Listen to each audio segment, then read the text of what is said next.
Audio Jungle. Hai, Assalamualaikum warahmatullahi wabarakatuh.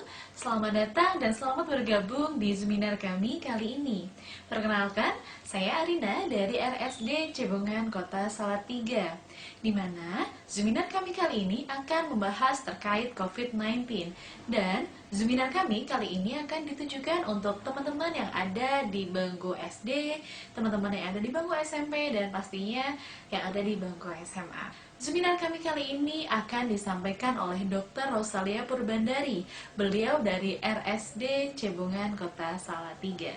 Dan sebelum kita masuk ke materi utama, kami ada video. Mohon untuk teman-teman perhatikan videonya dan tetap fokus. Selamat menyaksikan.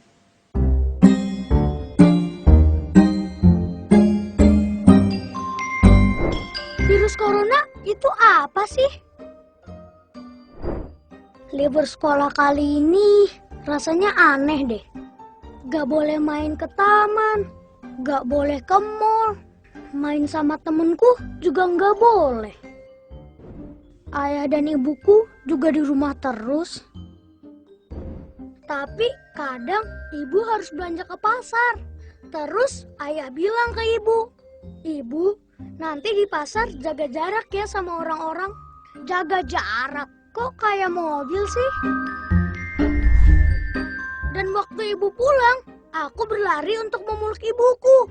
Tapi ibu malah bilang, "Jangan dekat-dekat ibu." Aku sedih. Orang-orang pada kenapa sih? Tapi akhirnya aku mengerti. Kalau jaga jarak itu penting. Karena kita sedang berusaha menghindari virus corona. Virus corona adalah virus yang baru ditemukan. Dalam bahasa Latin, corona artinya mahkota. Begitu virus corona masuk ke paru-paru, dia mulai merusak tubuh kita. Kita jadi sakit, demam, bersin, batuk-batuk. Ketika batuk, percikan ludah ikut keluar dari mulut kita. Virus corona dengan menumpangi percikan ludah kita masuk ke tubuh orang lain, kemudian menuju paru-parunya. Meskipun tidak semua orang jadi sakit, tapi virus corona dapat menempel pada siapapun. Karena virus ada di mana-mana. Di rak buku, di taman bermain, di mainan, bahkan di lift yang kelihatan bersih dan mengkilap. Kalau ada orang yang mencet tombol, kemudian dia menyentuh mulutnya, virus corona bisa langsung masuk. Virus corona itu licik banget. Tapi aku tahu caranya biar terhindar. Salah satunya adalah dengan memakai masker. Ketika virus yang melesat ke arah kita, masker langsung menghalang mereka. Aku juga lebih sering cuci tangan pakai sabun alias cat TPS. Aku sukanya bikin busa yang banyak untuk membunuh virus-virus itu. Dan begitu mereka mati, langsung kubilas dengan air bersih. Wih, aku menang! Aku menang! Tapi ada juga orang-orang yang tidak bisa jauh dari virus corona, yaitu para petugas kesehatan, seperti dokter dan perawat. Dengan memakai alat pelindung diri, mereka berperang melawan virus corona setiap hari. Mereka tidak kebal, tapi mereka pemberani, tulus membantu. Semua daerah juga berjuang bersama melawan virus ini. Pemerintah membuat peraturan agar kita semua selamat. Tenaga kesehatan bekerja siang malam demi kesehatan kita. Mari kita taklukkan virus corona bersama-sama. Tapi aku bisa bantu apa ya? Oh, aku tahu. Asal kita tetap di dalam rumah, virus tidak akan menyebar luas. Jadi, aku mainnya di rumah aja. Sementara orang dewasa berperang melawan virus corona dengan caranya masing-masing, kita tunggu saat virus corona mengakui kekalahannya. Wah, jadi aku bisa main lagi.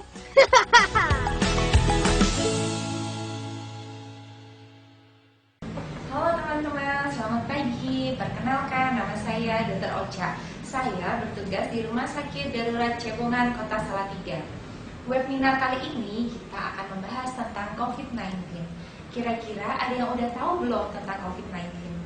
Kalau misalkan pada belum tahu, yuk lanjut aja yuk ke materi. Kita mulai ya teman-teman.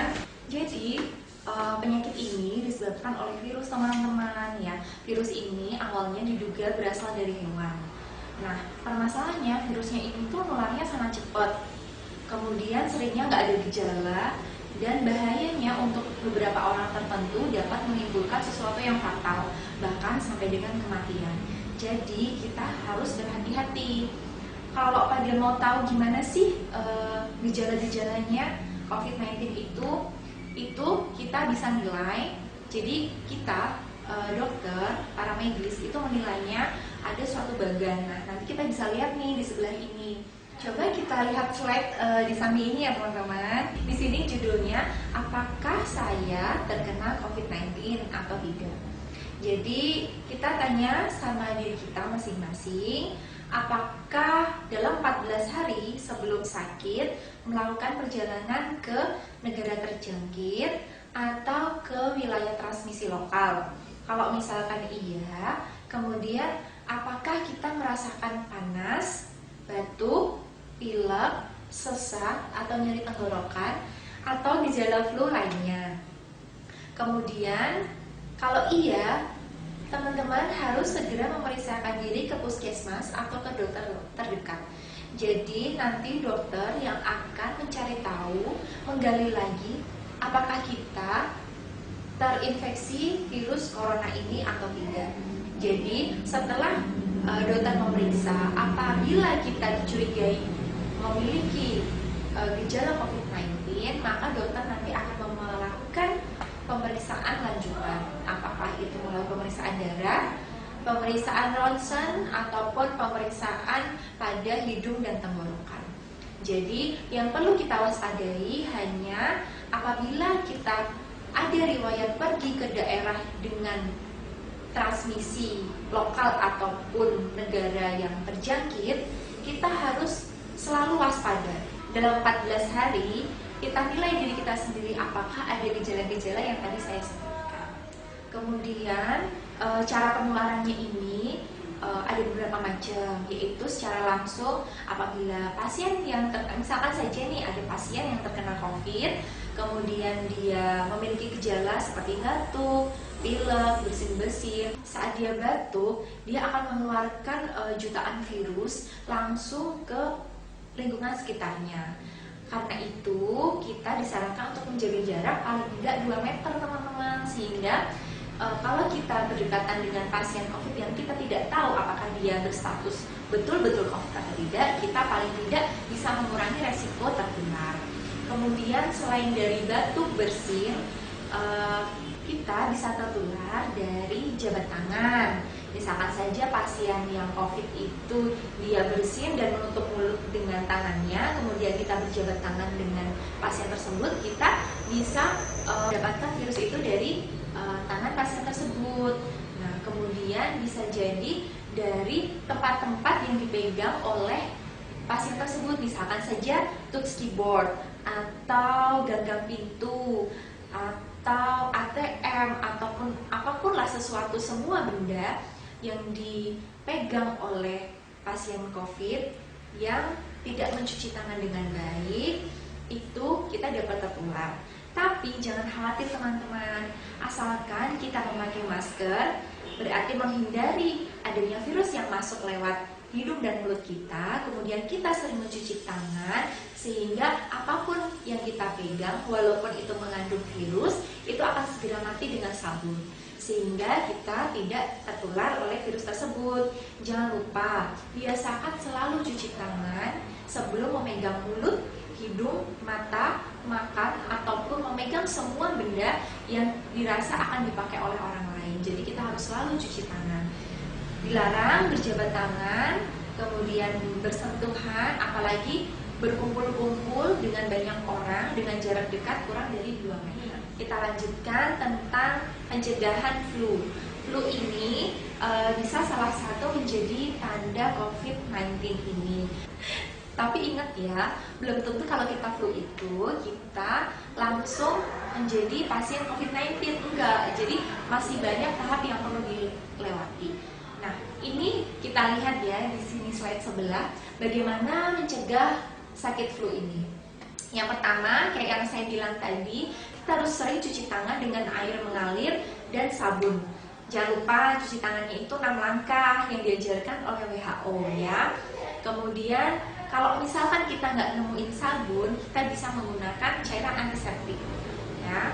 Jadi kalau misalkan teman-teman punya cairan antiseptik yang kecil bisa dibawa kemana-mana. Itu seandainya kita tidak ada sabun di sekitar kita, itu bisa dipakai. Kemudian tutup hidung dan mulut saat kita bersin dengan menggunakan tisu atau lengan kita. Begini ya, jangan begini, tapi begini. Ingat ya. Kemudian gunakan masker jika batuk dan flu atau jika berpergian ke luar rumah.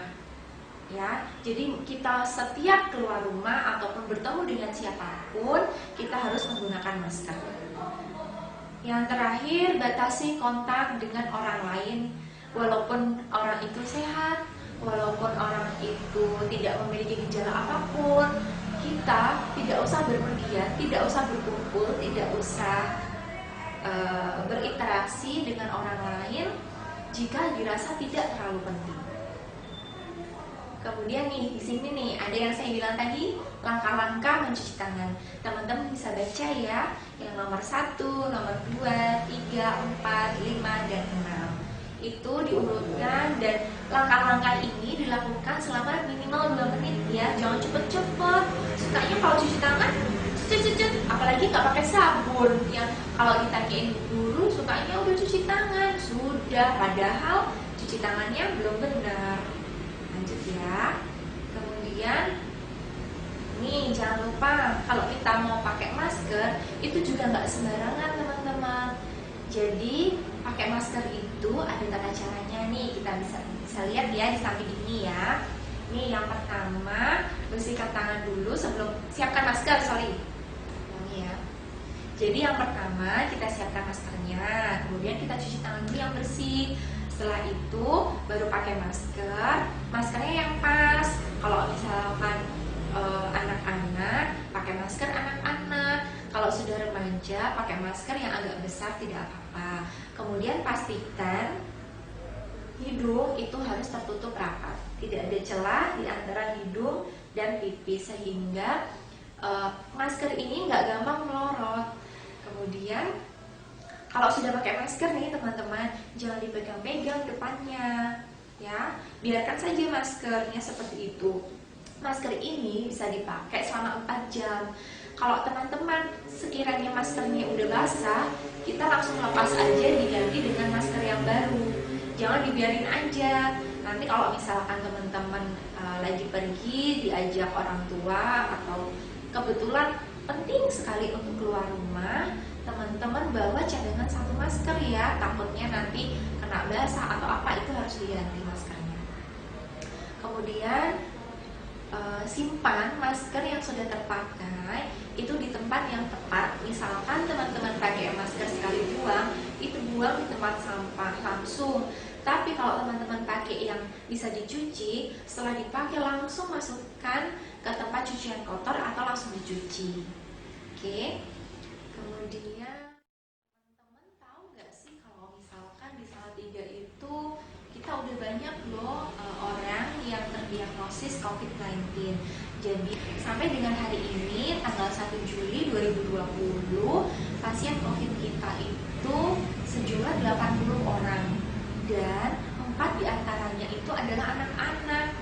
Ya, jadi teman-teman itu perlu waspada, nggak cuma dewasa yang bisa kena COVID-19 ini.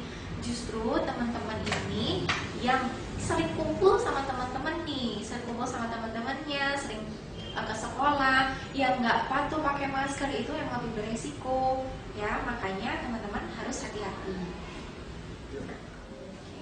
Teman-teman tahu kan kalau misalkan Pak Presiden Jokowi, presiden kita itu sudah mulai mencanangkan tentang new normal.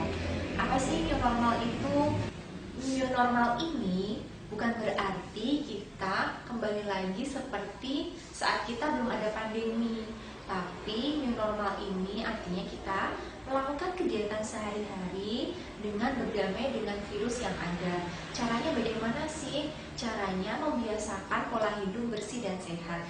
Sehingga walaupun virus ada di sekitar kita, kita tetap tidak akan tertular. Ya, ini beberapa contoh perilaku yang bisa kita terapkan di kehidupan sehari-hari. Yang pertama, misalkan kita nanti akan mulai ajaran baru kan teman-teman, di bulan Juli ini teman-teman akan mulai bersekolah kembali. Nah, bersekolah ini belum pasti teman-teman akan berangkat ke sekolah, tapi bisa saja sekolah dilakukan di rumah teman-teman masing-masing. Ya, jadi memang pemerintah menyarankan untuk wilayah-wilayah dengan zona merah. Contohnya nih di sini nih Salatiga, itu kan kita masih zona merah ya teman-teman. Zona merah itu artinya kita masih beresiko penularannya cukup tinggi. Jadi pemerintah menyarankan kita untuk belajar atau bersekolah di rumah saja. Kemudian kita harus sering makan di rumah aja teman-teman, gak usah keluar-keluar dulu, dimasak di rumah, makan bersama keluarga. Kemudian kalau misalkan nanti ada konser, ada bioskop, itu juga jangan dulu, nanti dulu ya. Kemudian oh iya nih, satu lagi nih, udah pada bosen ya di rumah ya 3 bulan ya. Nanti pasti kan ada kepengen kayak ini sudah buka nih, tempat wisata udah buka, terus kolam renang atau kebun binatang. Nah ini kita hindari dulu ya teman-teman. Kalau misalkan tidak terlalu penting, kita nggak usah lah pergi ke tempat seperti itu. Kemudian jadi kita harus tetap mempraktikkan gaya hidup bersih dan sehat. Contohnya yang seperti saya bilang tadi, cuci tangan, pakai masker, kemudian peralatan yang ada di rumah, misalkan meja, gagang pintu, kemudian keyboard komputer, laptop, itu sering-sering teman-teman bersihkan memakai cairan disinfektan.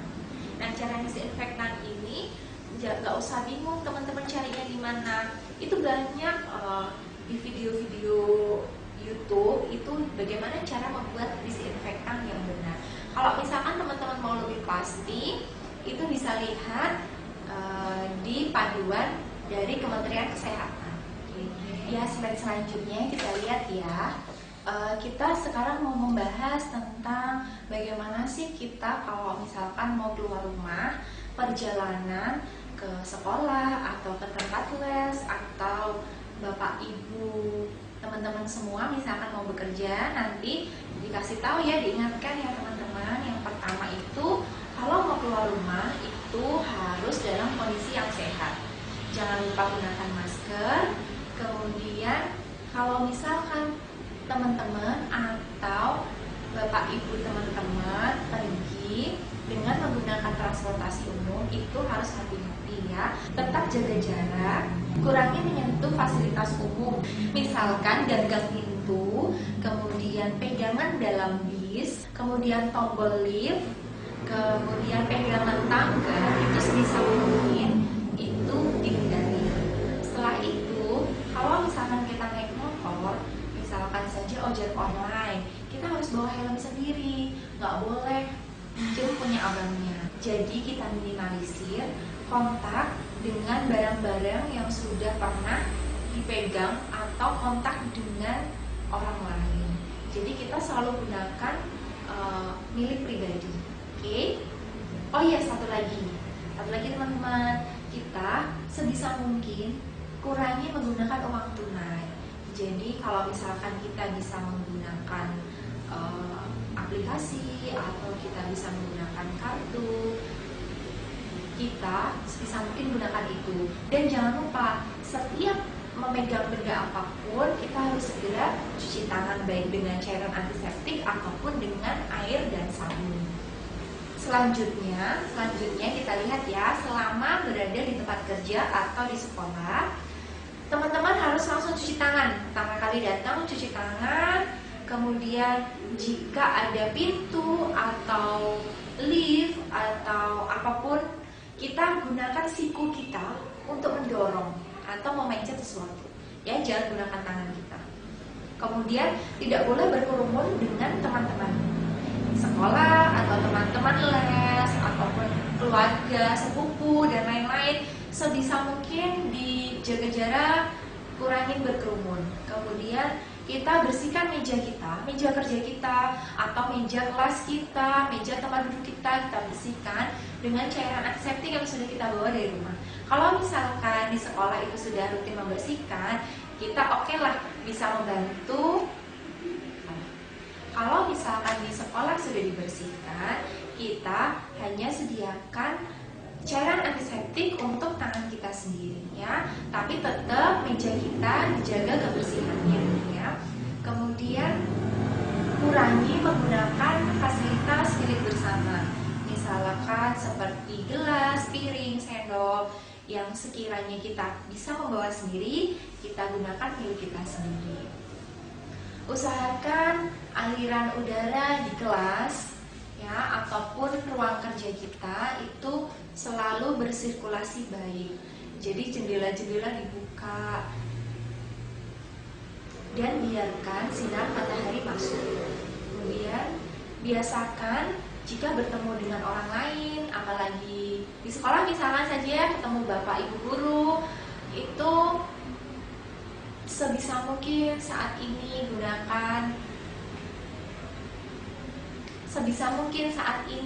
berjabat tangan. Kita bisa mengaturkan tangan seperti ini sebagai tanda penghormatan kepada bapak ibu guru kita. Begitupun untuk bapak ibu guru, mulai ajarkan kepada anak-anak untuk mengurangi berjabat tangan dan bersentuhan dengan teman-temannya. Kemudian jangan lupa, selama kegiatan belajar mengajar dilakukan, jika saatnya nanti sekolah sudah dimulai, tetap gunakan masker ya, walaupun berada dalam lingkungan yang sekiranya orangnya sedikit atau misalkan saja hanya berdua atau hanya dengan ibu guru, tetap masing-masing gunakan masker. Kemudian setelah teman-teman selesai berpergian dan teman-teman sampai di rumah, hal yang pertama kali harus dilakukan yaitu, nih kita bisa lihat nih di samping, yaitu yang pertama, jangan bersentuhan dengan anggota keluarga sebelum membersihkan diri. Jadi pertama kali teman-teman datang ke rumah, lepas semua pertama kali teman-teman sampai ke rumah, lepas semua aksesoris yang teman-teman bawa, misalkan saja tas, helm, sepatu, jam tangan dilepas. Kemudian keluarkan barang-barang yang ada di kantong. Setelah itu teman-teman cuci tangan, mandi, berganti baju yang bersih, baru bertemu dengan keluarga di rumah ya. Kemudian cuci baju yang teman-teman pakai tadi, berikut masker. Jika maskernya bisa dipakai ulang, segera cuci dengan deterjen. Tapi jika maskernya yang teman-teman gunakan adalah masker sekali pakai, segera langsung buang ke tempat sampah. Kemudian bersihkan peralatan seperti handphone, pasti semuanya punya handphone ya. Handphone, kacamata, tas, itu bersihkan dengan cairan antiseptik. Tidak perlu dicuci ya, cukup dilap-lap dengan cairan antiseptik. Oke, saya rasa cukup sekian pembahasan kita kali ini tentang COVID-19 ya. Pesan saya yang terakhir kali, teman-teman harus patuhi protokol kesehatan saat teman-teman keluar rumah. Kemudian hidup bersih dan sehat, sering cuci tangan, jangan lupa pakai masker, makan bergizi, olahraga yang rutin, kemudian tetap berlatih dan belajar di rumah ya, jangan cuman nonton handphone, nonton YouTube, kita harus tetap belajar. Kemudian jangan bosan, bersabar dulu sementara ini di rumah dulu ya, bersabar menghadapi ujian ini. Bantu kami yang ada di sini menghadapi pandemi ini sehingga Indonesia bisa tersenyum lagi seperti dulu. Terima kasih. Oke, jadi gimana teman-teman? Sudah pada tahu ya semuanya ya apa sih itu COVID-19? Kemudian apa aja sih penyebabnya seperti itu ya? Kemudian ada yang bertanya lagi, gejalanya apa? Nah, sekarang teman-teman sudah bisa menjawab ya kalau misalkan ditanya ibu, ditanya mama, ditanya bapak gitu ya. Jadi teman-teman bisa menjelaskan seperti itu ya. Dan pesan kami untuk teman-teman semuanya, apabila teman-teman sedang berada di luar ataupun berada di sekolah, tetap jaga jarak, kemudian pakai masker, jangan lupa, dan cuci tangan pakai sabun 6 langkah. Seperti itu ya.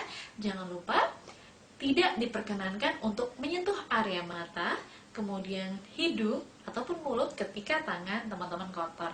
Seperti itu ya. Oke, terima kasih teman-teman semuanya yang sudah menonton webinar kami kali ini. Dan tetap sehat dimanapun teman-teman berada. Oke, sampai jumpa. Assalamualaikum warahmatullahi wabarakatuh.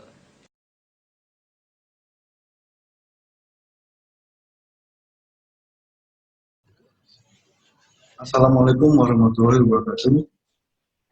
Selamat pagi, salam sejahtera untuk kita semua.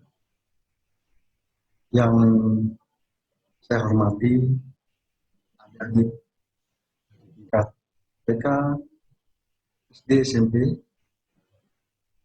para guru pendamping, dan orang tua wali murid peserta didik. Sebelum kami menyampaikan pada pagi hari ini, pertama-tama mari kita panjatkan puji syukur kepada Allah, rahmat dan hidayahnya. Saya berada di tempat ini, dan adik juga mungkin berada di kediaman atau rumah masing-masing. Semua dalam keadaan sehat walafiat, tetap semangat. Baik adik-adik, sebelum kami melanjutkan, mungkin alangkah baiknya saya akan memperkenalkan diri dengan harapan adik-adik bisa berkomunikasi bukan hanya tatap muka. Nanti yang kami sampaikan bisa diterima oleh adik-adik semua. Perkenalkan untuk nama, saya Sofian Amiruddin, pangkat Kapten Infanteri untuk NRP 2196 0095 2205. Untuk tempat tanggal lahir saya dilahirkan di Jakarta pada tanggal 19 Mei 1975. Untuk status keluarga, saya punya istri satu, dan hanya satu saja ada dia, anak 2. Dan untuk alamat, di Perumahan Panorama Asri, Tegalrejo, Salatiga. Baik adik, untuk riwayat jabatan saya dulu masuk tentara dari mulai sersan 2. Tapi akan saya sampaikan ini jabatan yang perwira saja. Karena kalau saya sampaikan riwayat jabatan dari mulai bintara cukup banyak ada. Kami untuk menjadi perwira di Pama Kostrat di tahun 2010. Setelah itu jadi Danton 3 Kompisi di 14 Kostrat di Salatiga di tahun 2010. Setelah itu saya jadi Danton 2 Kompisi di sama di 14 Kostrat tahun 2011. Setelah itu karena ada penugasan ke Kalimantan, tepatnya di Kalimantan Timur, menjaga perbatasan Malaysia Indonesia, kami sempat pindah ke Batalion 413 yang berada di Solo tahun 2012. Setelah kembali dari Solo, kami dikembalikan lagi jabat Danton 1 di Kompisi di Unit 14 Salatiga. Setelah itu menjabat Pasipes di Unit 11 sama di Salatiga. Jabat Pasifes kurang lebih 1 tahun. Kami dijabatkan sebagai Komandan Kompi C di Unit 14 juga, Pak Selat. Di tahun 2016 kami pindah ke Solo kembali di 6 di Pasifes Lok 5. Kami juga tahun 2017 menjabat Pasibinpes sama di Brigif Solo. Di tahun 2018 pindah jabatan ke Satuan Teritorial, yaitu sebagai Pasop di Kodim 0115 Kendal. Di sana kurang lebih 1 tahun, itu menjabat dan Ramil 07 Sukoharjo sama di Kodim 0715 Kendal. Di tahun yang sama, saya juga sebagai PJS dan Ramil 09 Pantungan di Kodim 0715 Kendal. Di tahun 2020, tepatnya di bulan Januari, saya pindah sebagai Pasiter Kodim 0114 Salatiga. Untuk kepangkatan, Letnan 2 2009, yaitu 2013, dan Kapten 2017. Pendidikan umum S3, tapi S3-nya SD, SMP, dan SMA. Untuk tanda jasa, kesetiaan 8 tahun, dan 16 tahun, SL Seroja dan SL Darmanusa. Untuk penugasan operasi, pernah operasi tim-tim tahun 1998, Pamtas RI tim-tim 2002, dan Pamtas RI Malaysia 2012, terakhir di tahun 2015, Pamtas RI Papua Nugini. Nah, mungkin itu riwayat hidup saya sebagai perjalanan tentara.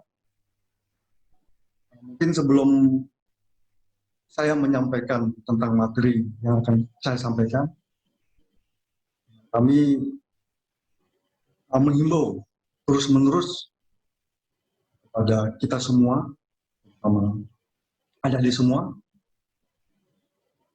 walaupun sekarang ini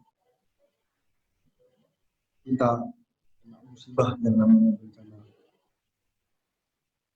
COVID-19, tapi yang namanya kehidupan itu terus berjalan. Nah, sehingga apa yang sudah disampaikan atau diperintahkan oleh pemerintah kita, baik itu pemerintah pusat, provinsi, kabupaten, kecamatan, desa, mungkin di RT RW atau di kampung kita, tetap protokol kesehatan tetap kita laksanakan, harus kita laksanakan, cuci tangan dengan sabun di air mengalir, jaga jarak. Apabila kita memang tidak penting untuk keluar rumah, lebih baik kita di rumah saja. Yang penting jangan lupa menggunakan masker. Baik, adik-adik semua, kita langsung saja ke materi. Kesempatan yang baik ini, kami dari Kodim 0714 Salatiga dapat perintah akan saya laksanakan, yaitu tentang materi penguatan karakter bangsa di era digital dan tatanan kehidupan baru, kita kenal dengan new normal. Baik, adik-adik semua, mungkin kita sudah tahu semuanya bahwa sejarah perjuangan bangsa memberi bukti yang nyata bahwa hanya dengan semangat, persatuan dan kesatuan, rasa cinta tanah air, kesadaran bela negara yang mampu menjaga dan menegakkan kemerdekaan. Di sini kami sampaikan adik-adik semua, jadi kita tidak boleh lupa dengan sejarah. Karena apapun yang terjadi, sejarah itu tidak boleh kita lupakan. Karena apabila sejarah kita lupakan, maka bisa-bisa akan terjadi lagi. Nah, dengan kita ingat sejarah, dengan harapan hal yang mungkin sudah terjadi dahulu kala, kita bisa ambil petik kebaikannya maupun keburukannya, sehingga di zaman sekarang ini hal yang seperti itu dengan sejarah ya, jangan sampai terulang kembali hal yang mungkin kurang baik. Baik, di sini akan saya sampaikan biar kita mengerti, paham rasa kebangsaan, apa itu paham kebangsaan maupun semangat kebangsaan. Yang pertama, rasa kebangsaan. Bahwa kesadaran bermasyarakat, berbangsa dan bernegara yang timbul karena adanya kesamaan budaya, sejarah, dan aspirasi perjuangan. Itu merupakan rasa kebangsaan yang harus kita miliki, ada dimiliki. Yang kedua, paham kebangsaan. Itu berupa pemikiran rasional tentang hakikat dan cita-cita kehidupan, serta perjuangan yang menjadi ciri khas bangsa. Kita kenal dengan Budi Utomo pada tahun 1908, Sumpah Pemuda pada tahun 1928, yang menjadikan faktor utama dalam mempersatukan perbedaan yang ada. Itu merupakan paham kebangsaan. Yang terakhir, semangat kebangsaan. Itu menyatunya rasa kebangsaan dan paham kebangsaan Indonesia, sehingga menimbulkan tekad sejati untuk membela dan rela berkorban bagi kepentingan bangsa dan negara yang kita kenal dengan nasionalisme. Jadi ketiga hal tersebut, rasa kebangsaan, paham kebangsaan, semangat kebangsaan harus kita miliki. Karena apabila hal tersebut sudah kita ada pada diri kita, insya Allah saja bangsa Indonesia ini akan maju terus, akan menjadi negara yang disegani oleh negara-negara ini. Tadi di awal kami sampaikan tentang karakter, kami sampaikan nilai-nilai karakter. Ada beberapa hal tentang nilai-nilai karakter yang tadi saya sampaikan juga harus ada di diri kita. Ini lebih detailnya. Yang pertama itu semangat. Yang kedua, ulet, gigih, tangguh, dan pantang menyerah. Yang ketiga, tabah dan sabar. Yang keempat, jujur dan sportif. Yang kelima, semangat kebersamaan, kekompakan, persatuan dan kesatuan. Yang keenam, tanpa pamrih. Yang ketujuh, kehormatan dan harga diri. Yang kedelapan, rela berkorban. Dan yang kesembilan, mengutamakan kepentingan bangsa dan negara. Mungkin saya akan menjelaskan tidak terlalu banyak, namun semangat. Disampaikan nilai-nilai karakter, salah satu semangat. Apabila kita dari mulai bangun tidur, setelah itu kita menjalankan aktivitas, sampai kita kembali lagi untuk istirahat, kalau di diri kita mempunyai nilai semangat, insya Allah saja kita menjalankan hidup ini ada di pasti enak, selalu semangat. Makanya kalau misalnya kadang kita melihat atau mendengar siang maupun sore maupun malam, pasti ada yang menyampaikan bukan selamat sore, selamat siang, bukan, tapi semangat siang, semangat sore maupun semangat malam. Itu tujuan apa? Supaya kita tetap semangat. Untuk menimbulkan itu, makanya itu masuk di nilai karakter. Yang kedua, ulet dan gigih, tangguh dan pantang menyerah. Apapun pekerjaan kita, mungkin ada dia sebagai pelajar, yang TK, mungkin yang SD maupun SMP, pantang menyerah dalam hal mungkin ya saya ambilkan contoh mungkin dalam mengerjakan PR di rumah. Kalau memang ibaratnya bisa dikerjakan oleh adik-adik yang namanya PR, pekerjaan rumah dikerjakan dengan pantang menyerah, dengan gigih, ulet, tangguh, yang mudah-mudahan pekerjaan rumah yang diberikan oleh guru kepada adik-adik semua bisa dikerjakan. Tabah dan sabar, jujur dan sportif. Ini nilai jujur dan sportif mulai kita tanamkan dari mulai masih SMP, mereka jujur. Ya contohnya kita ambil contoh, mungkin saat adik-adik belanja di kantin, ya, belanja di kantin, kan ngambil kue atau jajanan itu kan tinggal ngambil saja.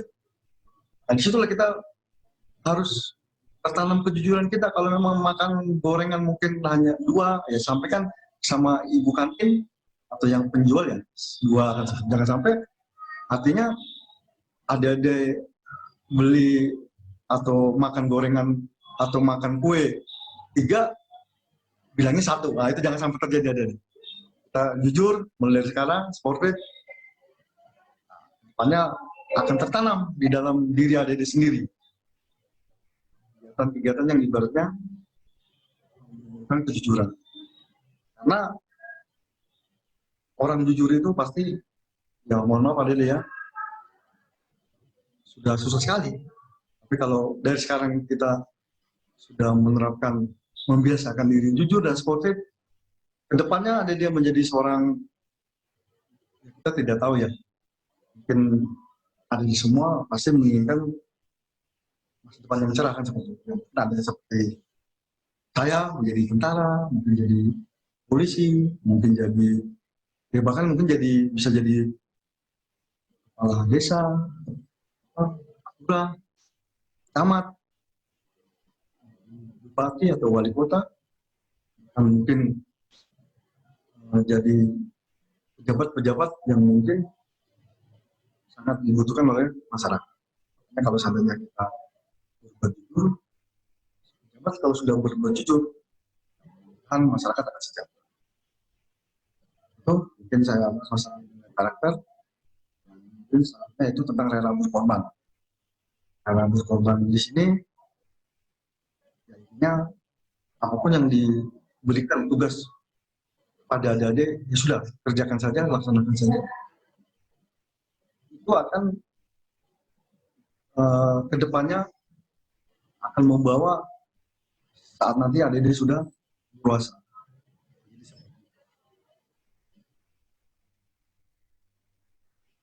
Ini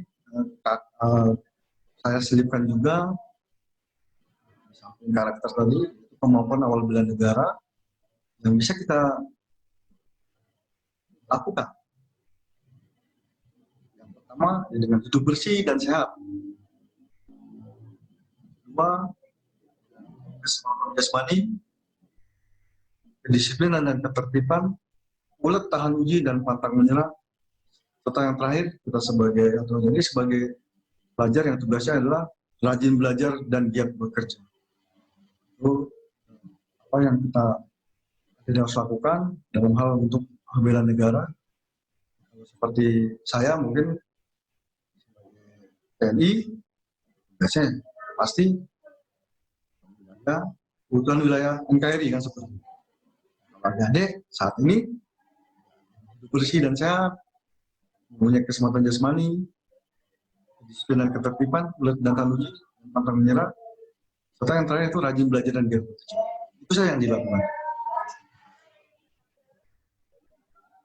Nah ini masalah tindakan kita terhadap media sosial.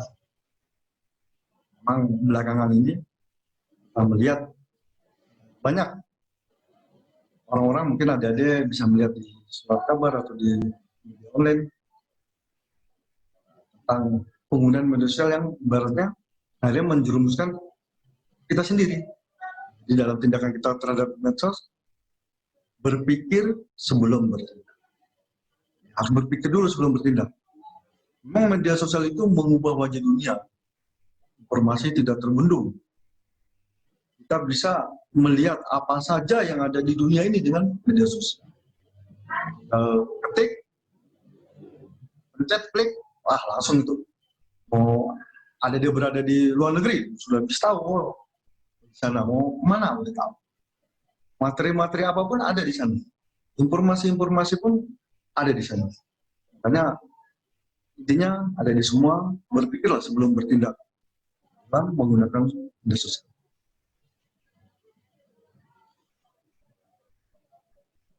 Yang penting adalah untuk adik-adik semua, jangan mudah percaya atas berita yang dibaca, sehingga ingin segera menyebarkannya. Itu yang penting adik-adik. Jadi setelah kita buka HP, melihat informasi, jangan mudah percaya dulu atas berita yang dibaca itu. Sehingga kita ingin segera menyebarkannya. Jangan. Cek dulu kebenarannya. Jangan lakukan jika bersifat fitnah, menebar kebencian atau memecah belah. Jadilah penebar kedamaian. Itu kita harus camkan, ada di semua. Sekali lagi, jangan sampai kita salah arah, tidak bijak dalam menggunakan media sosial. Ini saya sampaikan, mungkin adik-adik, saya pertegas lagi. Ketika menerima informasi, mungkin di benak kita, di awal saya sampaikan, dibagikan atau tidak dibagikan.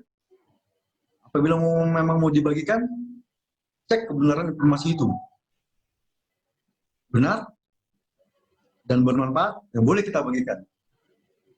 Tapi kalau misalnya seandainya tidak benar, jangan dibagikan, karena tidak bermanfaat. Jadi sekali lagi, ketika menerima informasi, harus betul disaring. Kan dibagikan atau tidak dibagikan. Informasi memang itu bisa dari teman, dari siapa saja, mungkin dari grup, dan dari mana saja. Sebaris kata dapat memberikan harapan besar. Dapat memberikan awan kelabu. Wah, atau lebih kejam dari pembunuhan. Adik sudah tahu. Waktu itu fitnah. Posting di media sosial seperti tinta permanen. Diam itu emas, lebih baik diam daripada melakukan perbuatan tidak ada manfaatnya. Saya sampaikan di sini untuk mungkin kenapa disampaikan bahwa postingan di media sosial seperti tinta permanen. Karena apabila adik-adik semua sudah mengirim informasi atau berita tersebut, itu susah sekali dihapus, makanya disampaikan tinta permanen. Oke, mungkin di HP adik-adik semua mungkin itu sudah terhapus. Tapi di HP teman-teman kita, di HP mungkin di grup kita, atau di tempat yang lainnya mungkin tidak akan bisa terhapus. Jadi makanya sekali lagi, informasi harus betul-betul disaring. Intinya bijak dalam menggunakan media sosial.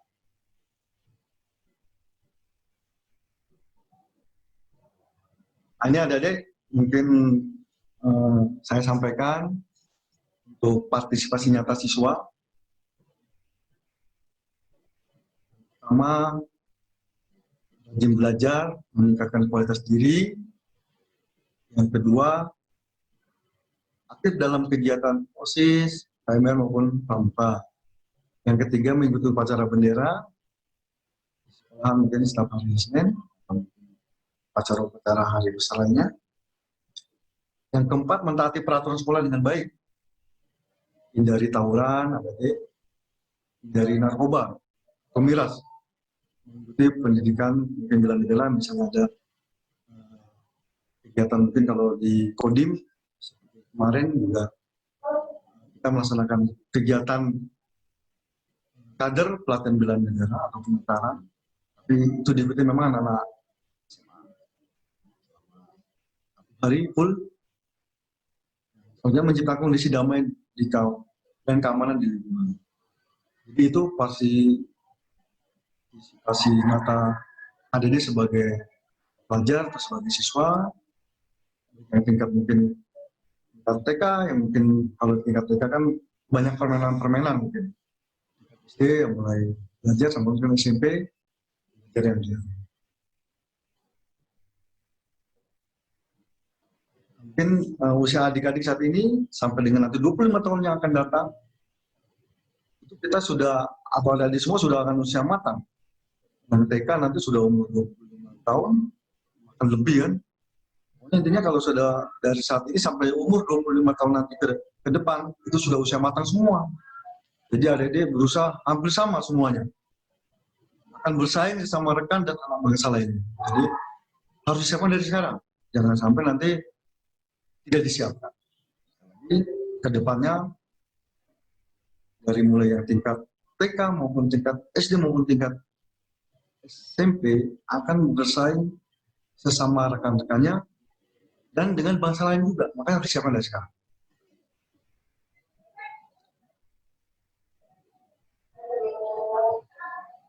Ini mungkin saya sampaikan nanti di tahun 2039 itu prediksi penduduk dunia itu sekitar 11,6 miliar.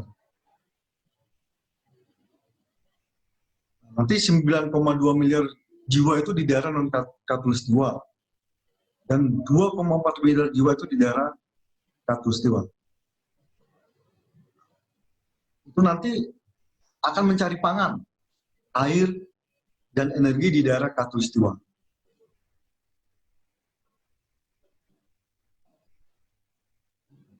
Bapak saya sampaikan untuk energi makin lama makin habis, sedangkan penduduk itu makin lama makin bertambah. Makanya saya sampaikan nanti pada tahun 2034 apakah kita semua bisa hidup layak. Saya sampaikan bahwa energi itu makin lama makin habis dan penduduk makin lama makin bertambah. Jadi kita harus berpikir apakah nanti adik-adik ya kita semua ini akan hidup layak. Sebab itu dari mulai sekarang saat ini kita harus bijak dan bersatu. Mengapa? Karena ancaman ke depan semakin nyata dan perlu antisipasi sejak dini.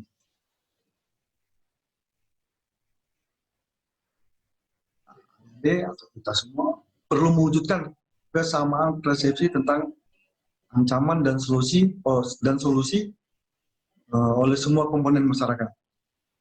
Motor siapa adik-adik? Adalah pemuda. Ya adik-adik ini. Nanti adik-adik menjadi pemuda, ya nanti motornya. Hanya harus disiapkan dari sekarang. Sebelum ini harus kita siapkan. Sebagai generasi muda Indonesia, apa sih yang harus dilakukan? Adalah generasi muda yang oke. Jadi saya sampaikan dari awal disiapkan sehingga nanti adik-adik semua menjadi generasi muda yang oke. Jangan mudah terpengaruh budaya asing dan harus globalisasi. Mungkin kita rasakan sendirilah bagaimana derasnya budaya asing masuk ke Indonesia seperti ini. Nah, dipersiapkan jangan mudah terpengaruh budaya asing dan harus globalisasi. Selalu berpikir jernih, bijak namun kritis, melihat hal yang aneh. Harus berpikir seperti itu. Nggak apa-apa dari mulai sejak dini berpikir jernih, bijak, namun kritis melihat hal yang aneh. Siapa lagi kalau bukan ada di semua. Dan kita nanti ke depannya bangsa dan negara kita akan dibawa kemana. Rayalah mimpimu, ajaklah teman-temanmu meraih mimpi bersama-sama. Bagaimana untuk meraih mimpi?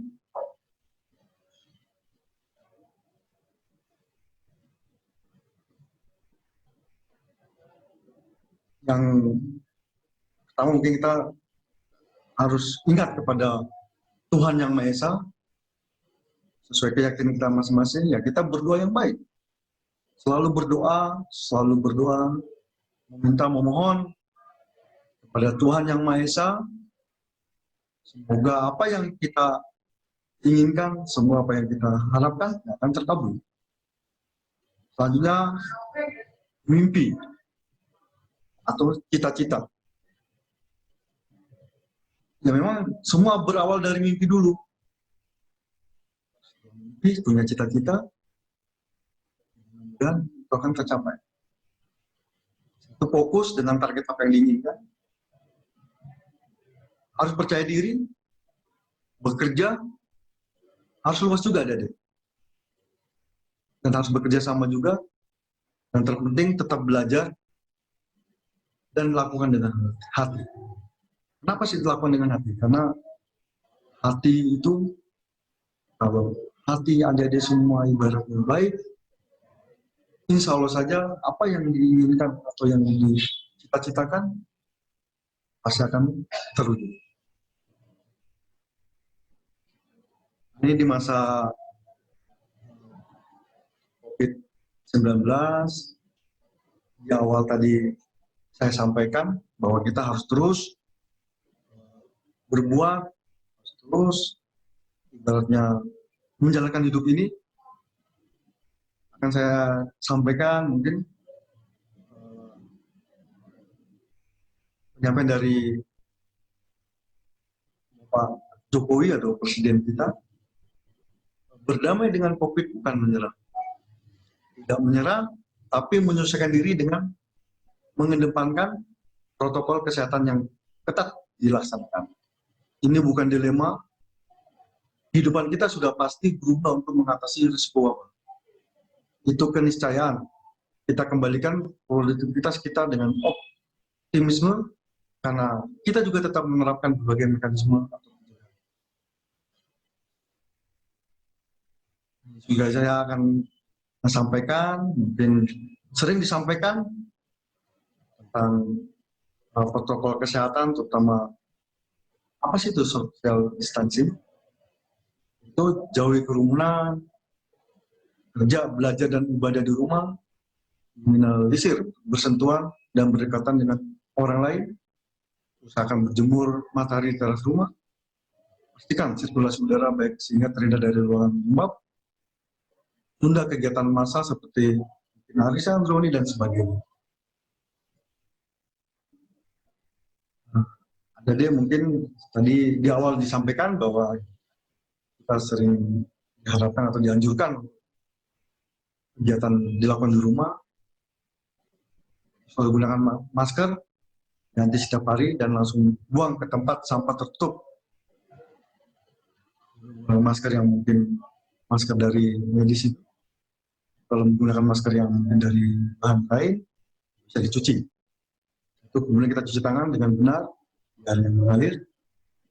Untuk menjaga imun kita itu konsumsi makanan yang bergizi. Setelah cukup, upayakan ruang terpisah dengan anggota keluarga yang lain dan jaga jarak dengan orang sehat yang minimal 1 meter. Mungkin dari kami dan materi cukup sampai di sini dulu, karena waktu yang diberikan juga, sebenarnya masih banyak yang ingin saya sampaikan. Baik, akan saya sampaikan untuk pesan-pesan. Untuk pesan, saya mewakili dari Kodim 0714 Salatiga, berkesan sekali diberikan kepercayaan untuk melaksanakan kegiatan ini. Ya, semoga apa yang saya sampaikan walaupun tidak terlalu banyak, sangat berbeda. Biasanya kita melaksanakan kegiatan langsung berhadapan, ini kita langsung seperti ini. Jadi ya sangat berkesan sekali. Semoga apa yang diberikan bisa bermanfaat untuk adik semua. Untuk pesan, di awal sudah saya sampaikan, intinya adik sebagai generasi muda, generasi penerus yang akan melanjutkan kita semua yang mungkin sudah tua kan, dan saya juga nanti sudah harus digantikan oleh generasi yang akan datang, disiapkan dari sekarang. Apapun itu cita-citanya, baik menjadi aparat keamanan seperti saya sebagai TNI, sebagai Polri, maupun guru, atau cita-cita yang lainnya, disiapkan dari sekarang. Kedepannya persaingan sangat ketat. Kalau bukan adik-adik sendiri yang menyiapkan, siapa lagi? Orang tua hanya bisa memfasilitasi, hanya bisa membimbing, hanya bisa mengarahkan. Tapi peluang semua itu tergantung kepada adik-adik semua. Bila mungkin mau jadi seorang TNI atau Polri, ya disiapkan. Jaga kesehatan, bina fisik, rajin belajar, dan mencari informasi-informasi bagaimana cara masuk jadi tentara maupun jadi Polri. Sekali lagi, mari kita isi kemerdekaan ini atau dalam kehidupan adik-adik sebagai pelajar dengan hal yang positif. Ikuti kegiatan-kegiatan yang bisa membangkitkan semangat, yang bisa membentuk jati diri adik-adik, sehingga nanti apabila sudah saatnya, sudah waktunya, itu bisa digunakan. Itu mungkin yang bisa saya sampaikan. Sekali lagi saya ucapkan terima kasih kesempatan yang diberikan kepada kami. Mungkin kami juga mohon maaf apabila dalam pemberian materi ada hal yang mungkin salah atau mungkin tidak pas. Kami mohon maaf. Terima kasih. Tetap semangat. Assalamualaikum warahmatullahi wabarakatuh.